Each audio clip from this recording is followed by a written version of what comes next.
ሰላም ጤና ይስጥልን የተከበራችሁ ተመልካቾቻችን እንደምን ቆይታችኋል? ከብስራት ዩቲዩብ ቻናል መረጃዎቻችን አሁን ይጀምራሉ። መረጃዎቹን በማጋራት ቤዛዊት አራጌ አብራችኋለሁኝ። የምናስቀድመው የሀገር ውስጥ ጉዳዮቻችንን ይሆናል። በድጋሚ ከኛ ጋር ቆዩ። የእድሜ ልክ ታራሚ ሁለተኛ ዲግሪውን በከፍተኛ ማዕረግ ማጠናቀቁ ተሰምቷል። በፌዴራል ማረሚያ ቤት ኮሚሽን በዝዋይ ማረሚያ ማዕከል በእርምት ላይ የሚገኘው የህግ ታራሚ አበባየው ሳሙኤል ሁለተኛ ዲግሪውን በከፍተኛ ማዕረግ ማጠናቀቅ ችሏል። የእድሜ ልክ ፍርደኛ የህግ ታራሚ አበባየው ሳሙኤል ለ12 ዓመታት በማረሚያ ቤት ያለሳለፈ ሲሆን በቆየባቸው 12 ዓመታት ውስጥም 3 ዓመት ከ5 ወራቱን ያለአግባብ ማሳለፉን ይናገራል። ከዛ በኋላ ግን ራሱን ለትምህርት አዘጋጅቶ ወደ ትምህርት መግባቱም ተገልጿል። ከተፈረደበት የእድሜ ልክ ውስጥም በማረሚያ ቤት የቆየባቸው 12 ዓመታት የእርምት ጊዜ በስነ መለኮት ትምህርት በከፍተኛ ማዕረግ የመጀመሪያ ዲግሪውንና በሊደርሺፕ ማኔጅመንት በከፍተኛ ውጤት ሁለተኛ ዲግሪውን ስለመያዙ የፌዴራል ማረሚያ ቤት ኮሚሽን አስታውቋል። ማረሚያ ቤት ውስጥ ሆኖ ሁለቱንም ትምህርቶቹን ሲከታተል በርካታ ፈተናዎች ያጋጠሙት ቢሆንም ማዕከሉ ግን በብዙ እገዛ እንዳደረገለት የተናገረው ታራሚው የትምህርት ሞጁሎችን አምጥቶ እንዲያነብ ከማድረግም ጀምሮ የቅዳሜና የእሁድ ቱቶሪያሎችን መምህራንን ማረሚያ ቤት ድረስ እያመጡ እንዲሰጡትም ማመቻቸቱን አስታውቋል። ለዚህም ለማረሚያ ቤቱ ላቅ ያለ ምስጋናውን ማቅረቡም ተሰምቷል። ኮሚሽኑ የሆነ የፍትህ አካላት በማረሚያ ቤት ውስጥ ሆነው ትምህርታቸውን ለሚከታተሉ የተለያዩ የሙያና ቴክኒክ ስልጠናዎችን ለሚወስዱ በቆይታቸውም ደግሞ መልካም የባህሪ ለውጥን ለሚያሳዩ ታራሚዎች ይቅርታ ምህረት ቢደረግ ከማረሚያ ቤት ወጥተው በሀገር የተጀመረውን የልማት ጉዞ መደገፍ ይችላሉ የሚል መልእክቱን ታራሚው ማስተላለፉን ብስራት ከኮሚሽኑ ያገኘው መረጃ ያመለክታል። የልብ ህመም ታማሚዎች ቡና መጠጣት ጤናቸው ላይ ከፍተኛ የሆነ ጉዳት እንደሚያደርስባቸው ተገለጸ።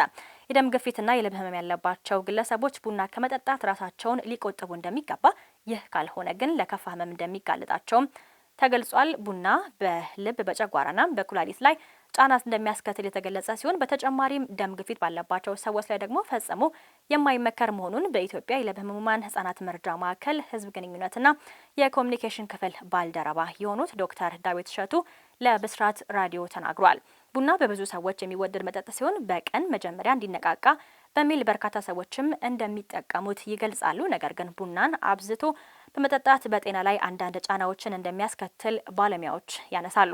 ቡና በውስጡ ያለው ካፊን የነርቭ ስርዓትን የሚያነሳሳ ሲሆን ይህም እንቅልፍ እንዳይመጣ የሚያደርግ ቢሆንም ውጥረት ሊያመጣና ልብ መምታትን ሊጨምር እንደሚችል ዶክተር ዳዊት ገልጸውልናል።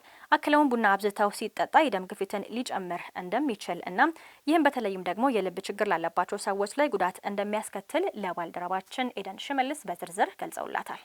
ወደ ባህር ማዶ መረጃችን ስናልፍ መዳረሻችን ፓኪስታን ትሆናለች። ፓኪስታን በጦርነቱ ምክንያት ባጋጠመው የነዳጅ እጥረት ምክንያት 50% የሚሆኑ ሰራተኞቿን ከቤት ውስጥ ሆነው እንዲሰሩ ትዕዛዝ አስተላልፋለች።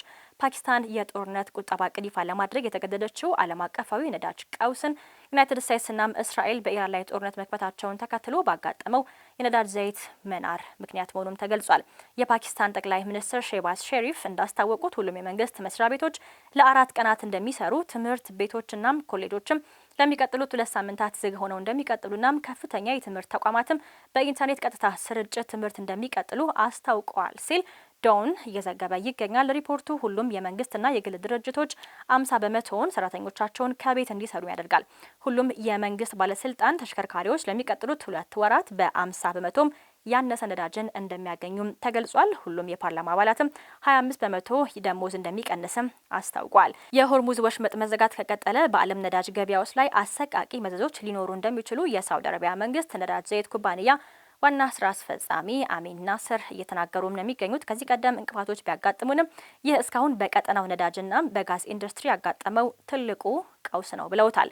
የኢራን አብዮታዊ ዘብ በኢራን ላይ የደረሰው ያለውን ጥቃት ከቀጠለ ምንም አይነት ዘይት ከአካባቢው እንዲላክ አይፈቅድም ሲሉ ማስታወቁም የሚታወስ ነው። የእስራኤልና የኢራን ጦርነት አሁንም አስጨናቂ እንደሆነ እንደቀጠለ ይገኛል። በጣም በርካቶች በዚህ ጉዳይ ላይ ሀሳባቸውን እየሰጡ ይገኛሉ። በተለይም ደግሞ የአሜሪካ ጣልቃ ገብነት ጦርነቱን ይበልጥ እንዳባባሰው ዲፕሎማቶች እየተነጋገሩበት ይገኛሉ። ታዲያ የኢራንና የእስራኤልን ጦር በተመለከተ አጠር ያሉ መረጃዎችን እንደሚከተለው እናስታውቃችሁ። በድጋሚ ከኛ ጋር ቆዩ። የኢራን ጦር ሀይፋ በሚገኘው የእስራኤል የኤነርጂ መሰረተ ልማት ላይ ጥቃት መሰንዘሩን አስታውቋል። የኢራን ጦር ሀይፋ ውስጥ በሚገኘው የእስራኤል ነዳጅና የጋዝ ማጣሪያና የነዳጅ ታንኮች ላይ ያነጣጠረ የድሮን ጥቃት መፈጸሙን የኢራኑ ታስኒም የዜና ወኪል እየዘገበ ይገኛል። የእስራኤል ጦር ከሂዝቦላህ ጋር ግንኙነት ያለውን የአልቃድ አልሐሰን በጎ አድራጎት ድርጅት ወደ 30 የሚጠጉ ቦታዎች ላይ ኢላማ በማድረግ ጥቃት መፈጸሙን አስታውቋል። ይህ ድርጅት ለሂዝቦላህ እንቅስቃሴ የገንዘብ ድጋፍ የሚያደርግ ሲሆን የጦር መሳሪያ ግዢናም ለታጋዮቿ ክፍያን ጨምሮም ይፈጽማል። ድርጅቱ ከአሜሪካ ማዕቀብ እንጣለበትም ሰምተናል። ሌላኛው የኢራን የውጭ ጉዳይ ሚኒስትር ሀገሪቱ በመካከለኛው ምስራቅ የሚገኙ የአሜሪካ ወታደራዊ ሰፈሮችን በማጥቃት ራሷን ለመከላከል እየሰራች ነው ብሏል። አሜሪካ እኛን ካጠቃችን ወደ አሜሪካ ምድር መድረስ ስለማንችል በክልሉ የሚገኙትን የጦር ሰፈሮቿን ተቋማትንና ንብረቶቻቸውን ማጥቃት እንዳለብን ቀድመን አስጠንቅቀናል ሲሉ አራክቺ እየተናገሩ ይገኛሉ። ግብጽ የመካከለኛው ምስራቅ ጦርነት ያስከተለውን ልዩ የዓለም ኢነርጂ ጫናን ተከትሎ የነዳጅ አቅርቦቶችንና የመርከብ መንገዶችን በመስተጓጉሉ የሀገር ውስጥ የነዳጅ ዋጋን እስከ 30% ከፍ አድርጋለች። ወሌላኛው መረጃችን ስናልፍ የኢራን የውጭ ጉዳይ ሚኒስትር አራክቺ እንደተናገሩት ከአሜሪካ ጋር መነጋገርም ሆነ መደራደር አጀንዳችን እንዳልሆነ ከዚህ ቀደም በተደረጉት የኒውክሌር ንግግሮች ውስጥ በጣም መራር ልምድን አግኝተናል ሲሉም ተደምጧል። ስንቀጥል በምዕራብ ኢራን አራ ከተማ በሚገኝ የመኖሪያ ህንጻ ላይ አሜሪካና እስራኤል በፈጸሙት የአየር ጥቃት 5 ሰዎች ሲገደሉ በርካቶች ቆስለዋል። የእስራኤል ቻናል 12 ምንጮችን ጠቅሶ እንደዘገበው በእስራኤል ሰኞ ምሽት በኢራን ዋና ከተማ ቴህራን የኒውክሌር ቤተ ሙከራ ላይ ጥቃት መፈጸሟን ያስታወቀች ሲሆን ከኢራን እስካሁን ግን የተሰጠ አስተያየት የለም። በመጨረሻም በተባበሩት አረብ ኤምሬትስ የአየር መከላከያ ዘዴዎች ከኢራን የሚመጡ በርካታ ሚሳኤሎችና ድሮኖችን ለማክሸፍ አሁንም ጥረታቸውን ቀጥለዋል። በኩዌት 6 ሰው አልባ አውሮፕላኖች ሲጠለፉ፣ በባህሬን አንዲት ሴት በመኖሪያ ህንጻ ላይ በተሰነዘረ የኢራን ጥቃት መገደሏም ተሰምቷል። የተከበራችሁ ተመልካቾቻችን ከብስራት ዩቲዩብ ቻናል መረጃዎቻችን ነበሩ። አሁናዊ የሀገር ውስጥና የባህር ማዶ መረጃዎችን አስመለከትናችሁ። ፕሮግራሙን እየመራሁ ቤዛቤት አራጌ አብራችሁ ነበርኩኝ።